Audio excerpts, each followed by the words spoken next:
Bonjour, aujourd'hui on va se pencher sur les toutes premières pages d'un livre, sur le grand oral. Plus précisément, l'avant-propos de Le grand oral, exemple rédigé en mathématiques. C'est de Miguel de la Montagne. L'idée, c'est de voir un peu ce que cet avant-propos nous dit sur la promesse du livre, quoi. Pourquoi il serait pertinent pour préparer cette épreuve. Bon, alors déballons ça. Oui, volontiers. Et ce qui est intéressant d'emblée, c'est que l'avant-propos, il commence par rappeler l'esprit de l'épreuve. Il cite même la note de service de juin 2024, les directives officielles, disons. L'objectif, c'est bien ça, montrer qu'on sait parler clairement, convaincre, et surtout utiliser ce qu'on sait, ses connaissances, pour construire un raisonnement. Ce n'est pas juste réciter son cours, quoi. Justement, et c'est là que le livre semble vouloir intervenir. L'avant-propos, il insiste sur des choses très concrètes. Il parle de 3 exemples complets, non seulement rédigés, mais aussi commentés. Ça m'interpelle, vous voyez. Pourquoi insister sur le côté commenté? C'est pour dire que la manière de faire est aussi importante que le résultat. Ah, c'est une bonne lecture, oui. C'est fascinant parce que cet accent sur le commentaire, ça suggère qu'on veut vraiment décortiquer la mécanique derrière. L'avant-propos dit bien que le livre, il ne donne pas juste des modèles, il veut déchiffrer les stratégies argumentatives.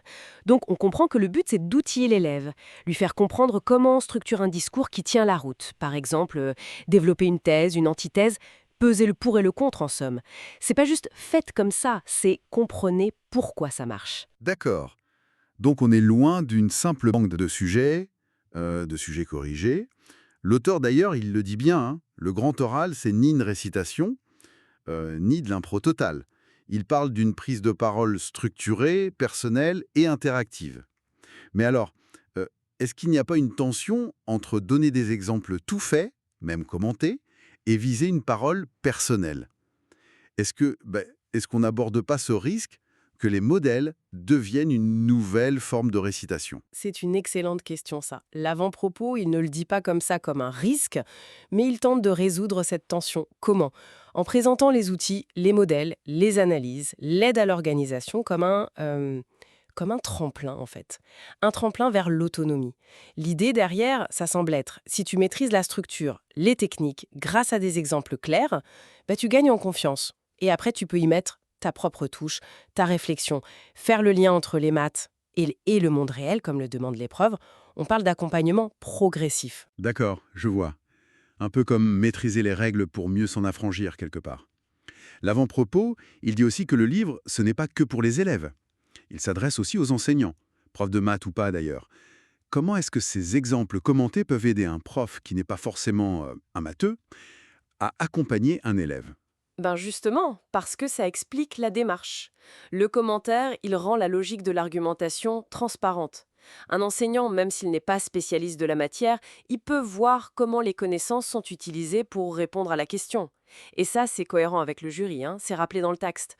Deux profs de spécialité différents. Du coup, l'évaluation, elle porte autant sur le fond que sur la forme, la clarté de l'oral.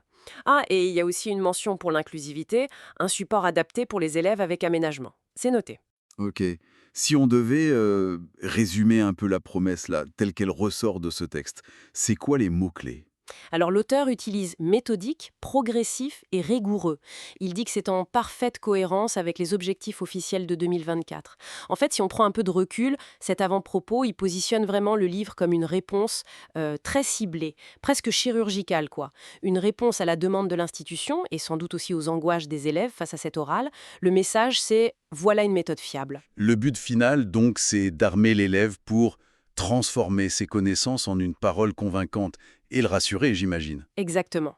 Tout l'argumentaire de cet avant-propos mène à cette double promesse, être efficace pour l'examen et coller aux attentes officielles.